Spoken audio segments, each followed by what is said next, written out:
এখানে কড়াইশুঁটি নিয়েছি, কড়াইশুঁটিগুলো আমি ছাড়িয়ে নেব।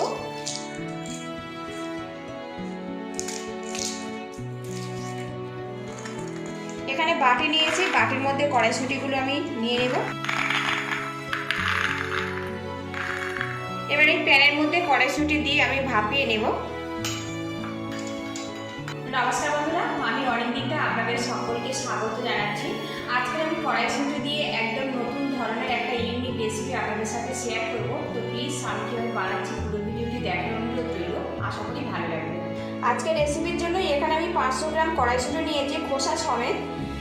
এগুলো আপনারা কম বেশি করে নিতে পারেন। এবারে এই কড়াইশুঁটিটা আমি খোসা থেকে আলাদা করে দেব।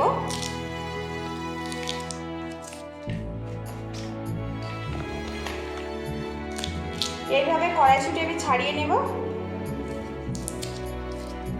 এদিকে সবগুলো কড়াইশুঁটি আমি ছাড়িয়ে নিয়েছি। দেখুন কড়াইশুঁটিগুলো আরও একবার ভালো করে আমি ধুয়ে নিয়েছি। আর এখানে আমি মিক্সিং জার রেখেছি, জারের মধ্যে কড়াইশুঁটিটা নিয়ে নেব। এখানে আমি দুটো কাঁচা লঙ্কা নিয়েছি, কাঁচা লঙ্কাগুলো একদম ছোট ছোট করে দেব। ঝালটা আপনারা স্বাদ মতো দেবেন। এই বোলের মধ্যে সামান্য জল দিয়ে দেব। এবার এটা মিহি করে একটা পেস্ট বানিয়ে নেব, আর একদম মিহি করে এটা পেস্টটা বানিয়ে নিতে হবে। এখানে আমি একটা বোল নিয়েছি, বোলের মধ্যে কড়াইশুঁটির পেস্ট নিয়ে নেব। এবারে এর মধ্যে দিয়ে দেবো 4 চামচ পরিমাণে পেঁয়াজ কুচি, দিয়ে দেবো আদা রসুন পেস্ট। এবারে এর মধ্যে দিয়ে দেবো জিরের গুঁড়ো। এবারে এর মধ্যে দিয়ে দেবো সামান্য পরিমাণে গরম মশলার গুঁড়ো। এবারে এর মধ্যে ছোট চামচের 5 চামচ পরিমাণে বেসন দিয়ে দেব।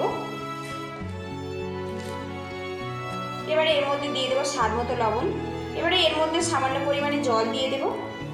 দিয়ে এটা একটা মিডিয়াম ঘনত্ব ব্যাটার বানিয়ে নেব। আর বন্ধুরা, এর মধ্যে যেন বেসনের কোনো রকম লাম্পস না থাকে সেই মতো কিন্তু একটু খেয়াল রাখতে হবে। এদিকে দেখুন মিশ্রণটা কিন্তু রেডি হয়ে গেছে। আর এইরকম করে আমি মিশ্রণটা রেডি করে নিয়েছি।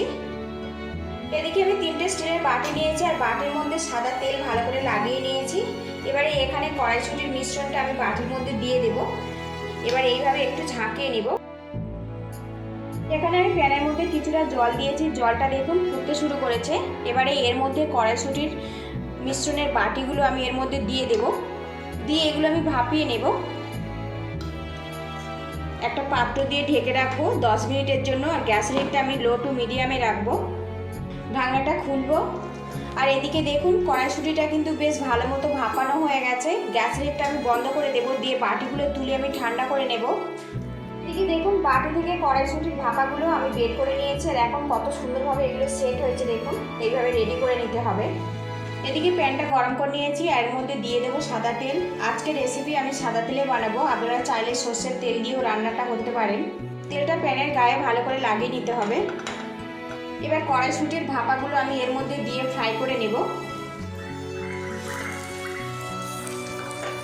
উল্টে পাল্টে এগুলো ফ্রাই করে নেব।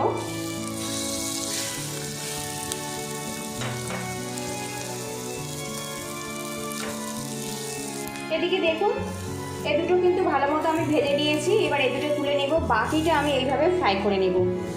এদিকে কড়াইশুঁটির বাটি ভাপা আমার কিন্তু সবকটা ভাজা কমপ্লিট হয়ে গেছে। আর এইভাবে কিন্তু ভেজে নিতে হবে।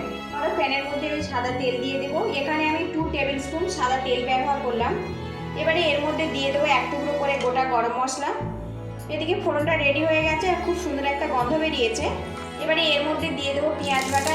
এখানে আমি একটা বড় সাইজের পেঁয়াজ নিয়েছি, সেটা কিন্তু শিলে মিহি করে আমি কেটে নিয়েছি তরকারিটা একটু গ্রেভি হওয়ার জন্য।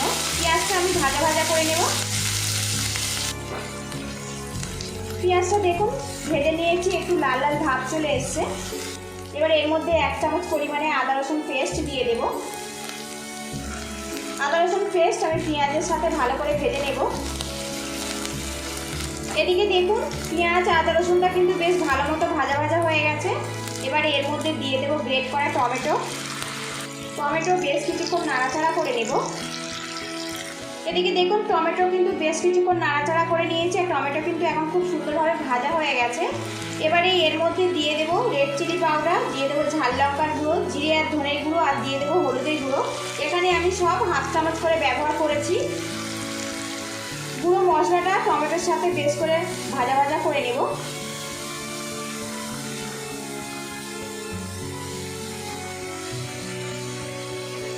গুঁড়ো মশলাটা কিছুক্ষণ নাড়াচাড়া করে নিয়েছি। এবার এর মধ্যে সামান্য পরিমাণে জল দিয়ে দেব। মশলাটা আরও কিছুক্ষণ কষিয়ে নেব। মশলাটা বেশ কিছুক্ষণ নাড়াচাড়া করে নেব যতক্ষণ না তেলটা উঠে আসছে। এদিকে দেখুন মশলাটা কিন্তু আমি খুব সুন্দর করে কষে নিয়েছি আর চারিদিক থেকে তেলটা কিন্তু বেশ ছাড়তে শুরু করেছে। এবারে এর মধ্যে দিয়ে দেবো স্বাদ মতো লবণ। এবার এটা ভালো করে মিক্স করে নেব। আপনারা যদি চিনি পছন্দ করেন তো সামান্য অ্যাড করতে পারেন, এতে স্বাদের ব্যালেন্সটা খুব সুন্দরভাবে রেডি হবে। এদিকে দেখুন মশলাটা কিন্তু আমি খুব সুন্দর করে কষে নিয়েছি আর এখন কিন্তু তেলটা বেশ আলাদা হয়ে গেছে। গ্রেভি হওয়ার জন্য এর মধ্যে আমি জল দিয়ে দেবো। আপনারা যতটা গ্রেভি পছন্দ করেন সেই মতো জলটা দিয়ে দেবেন।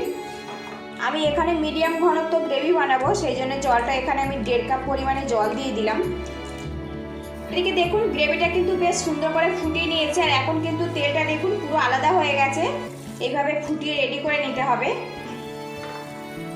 এদিকে কড়াইশুঁটির বাটি ভাপাগুলো এখানে আমি একটা ছুরি নিয়েছি, মাঝে থেকে কেটে দেব। আপনারা চাইলে কিন্তু এটা 4 টুকরো করে নিতে পারেন, কিন্তু আমি এখানে 2 টুকরো করে কেটে নেব। আবার আপনারা কিন্তু গোটা গোটাও রেখে খেতে পারেন। আমি এইভাবে টুকরো করে নেব।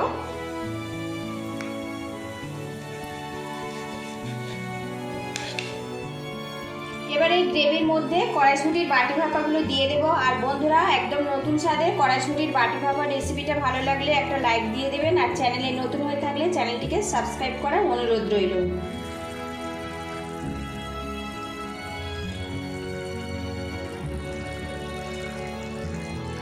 এদিকে দেখুন কড়াইশুঁটির বাটি ভাপা আমি 2 মিনিটের মতো ফুটিয়ে নিয়েছি। এতে কিন্তু আমার একদম পারফেক্টভাবে রেডি হয়ে গেছে আর এইরকম গ্রেভি অবস্থাতে নামাবো।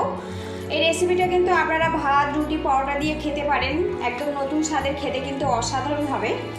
সবশেষে এর মধ্যে দিয়ে দেবো গরম মশলার গুঁড়ো, দিয়ে দেবো ধনেপাতা কুচি।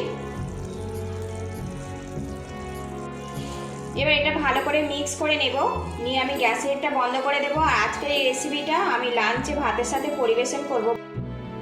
কড়াইশুঁটির বাটি ভাপা যদি ভালো লাগে অবশ্যই এইভাবে ট্রাই করবেন। আশা রাখছি খুবই ভালো লাগবে। আপনারা ভালো থাকবেন, সুস্থ থাকবেন। দেখা হবে নেক্সট ভিডিওতে। তো দেখুন কত সুন্দরভাবে এটা রেডি হয়েছে। দেখুন একদম নতুন স্বাদের কড়াইশুঁটির রেসিপি। আর এটা ভাত, রুটি, পরোটা আপনারা কিন্তু যেমন ইচ্ছে পছন্দ মতো এটা পরিবেশন করতে পারেন। খেতে কিন্তু অসাধারণ হবে।